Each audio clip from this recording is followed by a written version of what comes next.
Hello guys, എൻ്റെ പേര് അനന്തു എന്നാണ്. നിങ്ങൾ കുറച്ച് പേർക്കെങ്കിലും എന്നെ അറിയാമായിരിക്കും. യൂട്യൂബിൽ റിയാക്ഷൻ വീഡിയോ ഒക്കെ ചെയ്യുന്നതാണ്. സോ ഞാൻ എൻ്റെ ഒരു യൂട്യൂബ് കരിയർ തുടങ്ങിയതിന് ശേഷം നിങ്ങൾ എന്നെ ഈ ഒരു കോലത്തിലായിരിക്കും കാണുന്നത്. തൊപ്പിയൊക്കെ ഇട്ടിട്ടുള്ള ഒരു കോലത്തിലാണ്. ഇത് ഊരിക്കഴിഞ്ഞാലുള്ള അവസ്ഥ ഇതാണ്. ലാസ്റ്റ് ഒരു 10 years ആയിട്ട് ഹെയർ ഫാളിൻ്റെ ഇഷ്യൂ ഉണ്ട്. സോ അങ്ങനെ ഹെയർ ട്രാൻസ്പ്ലാന്റ് ചെയ്യാൻ തീരുമാനിച്ചിരിക്കുകയാണ്. എൻ്റെ ഈ ഹെയർ ട്രാൻസ്പ്ലാന്റിനെ പറ്റി പറയുമ്പോൾ ഒരാളുടെ കാര്യം എടുത്തു പറയേണ്ടതായിട്ടുണ്ട്. ഹെയർ ട്രാൻസ്പ്ലാന്റ് സഫാരിയിൽ സത്യനാരായണ ചേട്ടൻ. എൻ്റെ മിക്കവാറും നിങ്ങൾക്ക് ഈ ഒരു കോലത്തിൽ കണ്ടാൽ മനസ്സിലാവണമെന്നില്ല. ഈ ഒരു സാധനം വെച്ച് കഴിഞ്ഞാൽ മാത്രമേ എന്നെ മനസ്സിലാവുള്ളൂ.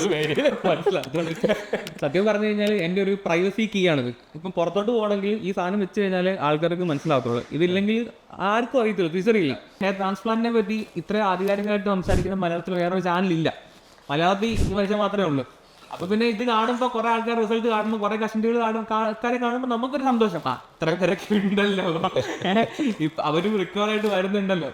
അപ്പോൾ ഞാൻ എൻ്റെ ഹെയർ എന്ന് മുതൽ ഫോളോ ചെയ്യുന്നുണ്ടോ അന്ന് മുതൽ എൻ്റെ ഫീൽഡിലോട്ട് വരുന്ന ഒരു വീഡിയോ ആണ് ചേട്ടൻ്റെത്.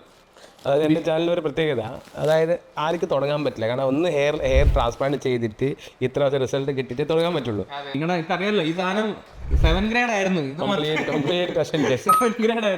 സീരിയസ് ഞാൻ ഇപ്പോൾ വന്നപ്പോൾ കണ്ടപ്പോൾ പ്ലാസ്റ്റിക് ആണോ നോക്കിയല്ലേ തൊട്ട് നോക്കി. ഇത് വെച്ച പിടിപ്പിച്ചേക്കോ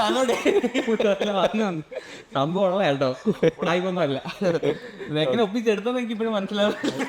ദൈവത്തിന് പോലെ ഡോക്ടറെ കിട്ടി. നിങ്ങൾക്ക് സെയിം സംഭവം തന്നെ. അനന്തര കേസ് വെച്ചാൽ നമുക്ക് ഇവിടെ ഒരു വില്ലനായിട്ട് കിടക്കുന്ന ഒറ്റ സംഭവം ഡോണർ ഏരിയ. ഡോണർ ശോകമാണ്. ഡോക്ടർ പറഞ്ഞിരിക്കുന്നത് മാക്സിമം ട്രൈ ചെയ്യുന്നതാണ്. 100% ഡോണർ പോരാ. ഹെയറിലൊക്കെ ഭരിച്ചിരിക്കാൻ സൈഡ് ലോക്കെല്ലാം ഭരിച്ചിട്ടുണ്ട്. ഇതുവരെയാണ് ഇപ്പോൾ പ്ലാൻ ചെയ്യുന്നത്. കിട്ടുന്നത്ര ചെയ്യും. ബാക്കി ഏരിയ ഡോക്ടർ ട്രീറ്റ്മെൻറ്റ് മെഡിസിൻസ് കൊണ്ടാണ് ട്രൈ ചെയ്യാൻ പോകുന്നത്. വരുമെന്ന് നോക്കാം. വന്നില്ല എന്നുണ്ടെങ്കിൽ നമുക്ക് പിന്നെ ആലോചിക്കാം, സെക്കൻഡ് സീറ്റിംഗ് ആലോചിക്കാം. അപ്പോൾ എന്തായാലും അനന്തു നമുക്ക് സർജറിയിൽ ചെയ്തിട്ട് കാണാം. ഇത് കഴിഞ്ഞിട്ട് കാണാൻ ബാക്കി.